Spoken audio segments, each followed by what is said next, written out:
जी अस्सलाम वालेकुम। ऐसे लोगों से भी बच के रहा करें कि जो जिन्होंने पेज ज्वेलरी के बनाए हुए हैं और अंदर वो शेरो शायरी कर रहे हैं, इस्लामिक पोट्री फेंक रहे हैं, कभी कुछ और कभी कुछ और कभी कुछ। काम वो बिज़नेस का पेज बनाया हुआ है ज्वेलरी का, और अंदर एडिटिंग किसी और काम की हुई है। कभी कुकिंग हो रही, कभी कुछ हो रहा है, कभी बच्चों की वीडियो आ रही, कभी कुछ आ रहा है।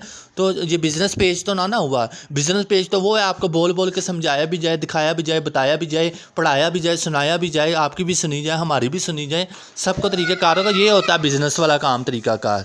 ये थोड़ी ना कि आप ये चैनल ज्वेलरी का खोलें या किसी भी काम के दुकान का कोई खोल लें या ऑनलाइन खोल लें, जो भी है, तो उसमें बातें आप वो कपड़े जूती बेचना शुरू कर दें, कपड़ा बेचना शुरू कर दें, चैनल आपका ज्वेलरी का है।